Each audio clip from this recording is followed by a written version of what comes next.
मैं फारूक अब्दुल्ला साहब को बताना चाहता हूं, ये मोदी सरकार है, अब की बार युद्ध हिंदुस्तान में नहीं पाकिस्तान की धरती पर होगा। याद रखिए, वो किसी की हिम्मत नहीं है, किसी के माइक लाल में हिम्मत नहीं को बम लेके इंडिया के किसी भी क्षेत्र में टहल जाए। कांग्रेस सत्ता के बिना जैसे मछली को पानी से बाहर निकाल दो वो तड़पती है, तो वो कांग्रेस सत्ता के लिए तड़प रही है। लग रहा है कि इस बार देश को नया प्रधानमंत्री मिलेगा, कौन होना चाहिए? नहीं, सिर्फ नरेंद्र मोदी ओनली।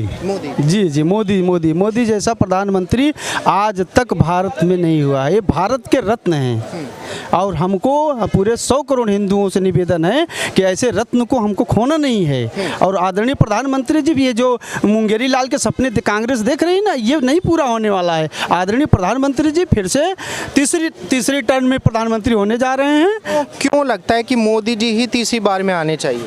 डेवलपमेंट आप देख रहे हैं, आप जाइए हाईवे देखिए, आप जाइए रेलवे ट्रैक देखिए, जहाँ पे सिंगल लाइनें बन रही थी वहाँ पे 2-2, 3-3 लाइनें बन रही हैं। जितने आप हाईवे देखिए, वो भी ये भी कोई जहाँ पे कांग्रेस की सरकार वहाँ पे भी हम लोग हाईवे पे काम कर रहे हैं। आप जाके देखोगे वहाँ पे बढ़िया बढ़िया हाईवे बन रहे हैं। डेवलपमेंट आपको चारों तरफ देखने को मिल रहा है। और क्या चाहिए, देश प्रगति पे है। हिंदू जितने तीर्थ स्थल हैं सब डेवलपमेंट आज तक विक्रमादित्य के अलावा कोई भी अगर हिंदू शासक हुआ है तो आदरणीय प्रधानमंत्री जी ने जितने भी हिंदू मंदिर है सबका जीर्णोद्धार हो रहा है और भारत देश हिंदुओं का।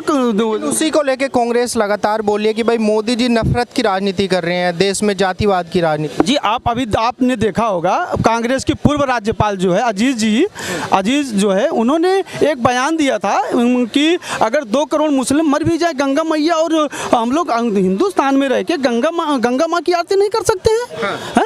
ऐसा बयान दे रहे हैं। आइए बताइए, हम लोग दंगा फैला रहे हैं, भारतीय जनता पार्टी वाले दंगा फैला रहे हैं कि कांग्रेस वाले ऐसा बयान देके वहाँ पे शिवराज जी के क्षेत्र में मध्य प्रदेश में माहौल बिगाड़ रहे हैं। धीरे धीरे पूरे देश का माहौल बिगाड़ना चाहते हैं। जैसे कांग्रेस बोल रही है कि भाई अब तो मोदी जी को 10 साल हो गए, छोड़ देना चाहिए उन्हें। नहीं, क्यों छोड़ दें? आप बता दीजिए, जनता वो कौन होते हैं? जनता मालिक है यहाँ की।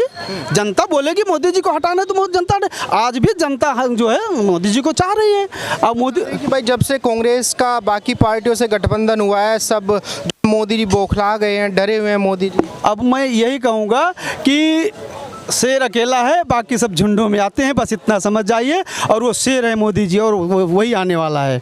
बता रहे हैं कि जब से मोदी जी आए हैं देश पीछे जा रहा है, कोई बदलाव देश के अंदर नहीं जा रहा। आप भी तो देख रहे हैं देश कहाँ पीछे जा रहा है, कहाँ? हम तो देख रहे हैं डेवलपमेंट हो रहा है, चारों तरफ डेवलपमेंट हो रहा है। किसी कि भाई देश को जो दिया हमने दिया है, सुई से लेके जहाज तक हमने दिया, सारे एयरपोर्ट्स दिए और रेलवे ट्रैक्स दी, जितनी भी डेवलपमेंट की हमने की, मोदी जी ने क्या किया है देश के अंदर? नहीं, आप ये बताइए, सब कांग्रेस ने कर दिया है।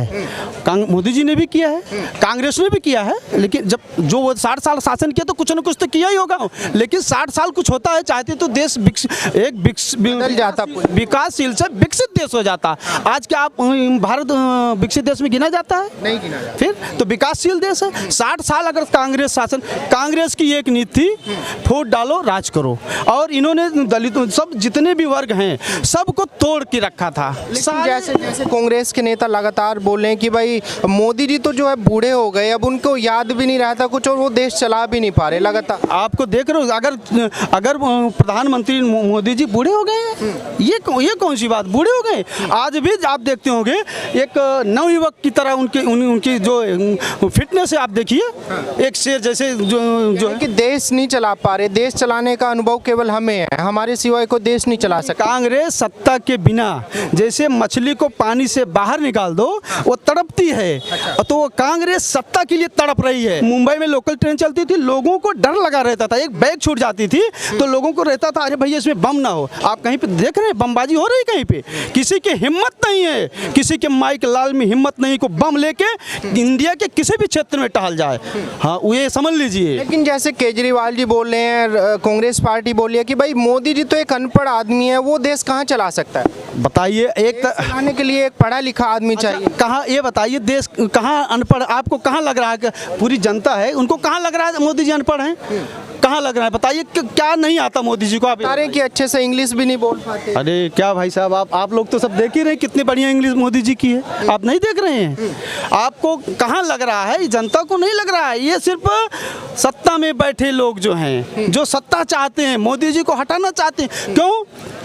ये खाना चाहते हैं, खाना चाहते हैं। तो बता रहे हैं कि भाई देश बचाना जरूरी है, हमारी एक साथ आने की मजबूरी है कि हमें देश बचाना है। देश नहीं बचाना है, इनको अपनी टोकरी भरना है, इनको घोटाला करना है। अगर देश बचाना होता तो 60 साल कम नहीं था देश बचाने के लिए।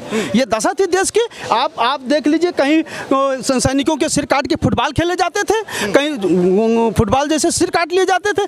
अगर आज एक दिन मैं लोकसभा में देख रहा था, फारूक अब्दुल्ला साहब बोल रहे थे कि हिम्मत है तो युद्ध करके देख लो। मैं फारूक अब्दुल्ला साहब को बताना चाहता हूं, ये मोदी सरकार है, अब की बार युद्ध हिंदुस्तान में नहीं पाकिस्तान की धरती पर होगा। याद रखिए, वो ये हिंदुस्तान है, यहाँ पे ऐसे बयान न दें। क्यों आ रहा है इतना भरोसा मोदी जी के ऊपर? क्योंकि जिस पार्टी ने लगभग 56-58 साल देश पे राज किया, उससे भरोसा उठ रहा है, मोदी जी पे आ रहा है। क्यों हो रहा है? उसका एक कारण है, जो शोषण दमनकारी नीतियाँ थी उनकी, शोषण की नीति। आज एक आप गांव, मैं तो गांव से संबंध रखता हूं, एक गांव का मैं सरपंच भी था 10 साल, तो मैं गांव से संबंध, एक आवास दिया जाता था, वो आवास की कीमत इतनी दी जाती थी कि वो लगे कि ये गरीब का आवास है, ऐसी स्थिति थी। आप जाके देखिए, आप वो आवास बनाएगा, लगेगा कि ये घर किसी का घर बना हुआ है। कांग्रेस ने वही सोच रखी थी कि ये गरीब बना रहे, ये जब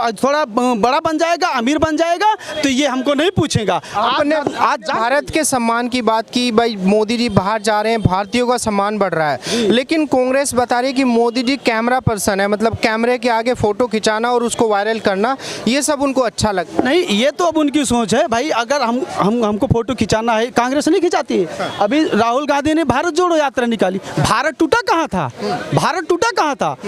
यात्रा है जो है, अभी हम निकालने जा रहे हैं हिंदू जोड़ो यात्रा। मैं आपके चैनल के आपके चैनल के माध्यम से बताना चाहता हूँ, ये आदरणीय प्रधानमंत्री जी का जन्मदिन 17 सितंबर को है। ये उपहार मैं देने जा रहा हूँ कन्याकुमारी से जो है कश्मीर तक, हिंदू जोड़ो यात्रा। मैं 100 करोड़ हिंदुओं को ये कहना चाहता हूँ कि आप लोग विघटित, मतलब आप एक संगठित होइए, और सारे हिंदू, इसकी शुरुआत 2024 से होने जा रही है, और 100 करोड़ हिंदू अपने मान सम्मान के लिए आदरणीय प्रधानमंत्री मोदी को पुनः 2024 में स्थापित करने जा रहे हैं। तीसरी बार कांग्रेस, आम आदमी पार्टी या और भी जो पार्टियां हैं, वो चाहे अखिलेश की पार्टी हो, चाहे समाजवादी पार्टी हो, बहुजन समाज पार्टी हो, कोई भी पार्टी कितने भी अलायंस कर ले, वापस मोदी जी आने वाले हैं। ये मैं नहीं कह रहा हूँ, ये यहाँ देश की जनता कह रही है। देश की जनता कह रही है, लेकिन कांग्रेस तो ये कह रही है कि भाई अगर मोदी जी को कोई झुका सकता है तो वो केवल और केवल राहुल गांधी है, उससे अच्छा नेता देश के अंदर नहीं है, ये कांग्रेस के नेता बोल रहे हैं। आप बताइए, आप कहते हैं मोदी जी फोटो खिंचा रहे हैं,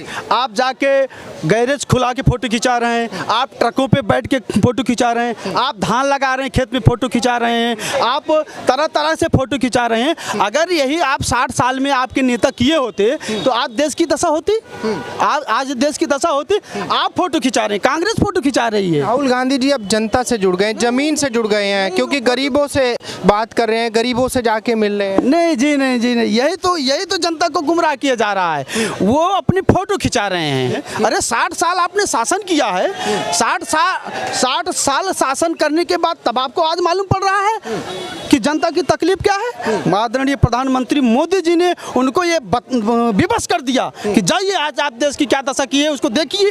वो देखने गए, वो दशा देखने गए जी, वो दशा देखने कि भाई कन्याकुमारी से कश्मीर तक की यात्रा तो कर ली, अब भारत जोड़ो 2.0 की तैयारी चली है गुजरात से असम के लिए। वो 2, 3, 4 कुछ भी कर लें, लेकिन अब हिंदू संगठित होने जा रहा है। 100 करोड़ हिंदू, अब उसमें दलित, ओबीसी ये सब नहीं चलेगा। फूट डालो राज करो, ये सब हिंदू हैं, और ये हिंदू इकट्ठा हो गए हैं। 2024 में आदरणीय प्रधानमंत्री मोदी को फिर से प्रधानमंत्री बनाने जा रहे हैं। और आप इतना जान लीजिए कि ये लोग मुंगेरी लाल के सपने देख रहे हैं, इनका सपना पूरा होने वाला नहीं है, और प्रधानमंत्री नरेंद्र मोदी ही बनेंगे। तीसरी बार में मोदी जी बनेंगे आप दावा कर रहे हैं, लेकिन उधर देखा जाए 26 पार्टी एक साथ हैं, लगभग देश की 60% से ज़्यादा जो पार्टियां हैं वो एक साथ हैं, और उनके पास में वोट बैंक भी है जो अच्छा खासा वोट बैंक है। क्या लगता है कि अगर दूसरी पार्टी हैवी है, तो मोदी जी मुकाबला कर पाएंगे उनका? बिल्कुल 100%। शेर तो अकेला चलता है, झुंड में थोड़ी चलता है। शेर अकेला चलता है। शेर तो हमेशा शेर होता है, वो झुंड में थोड़ी चलता है। शेर जो है हमेशा सिंगल चलता है। और आप समझ लीजिए, ये जितनी पार्टियां बना रहे हैं, ये क्यों बना रहे हैं?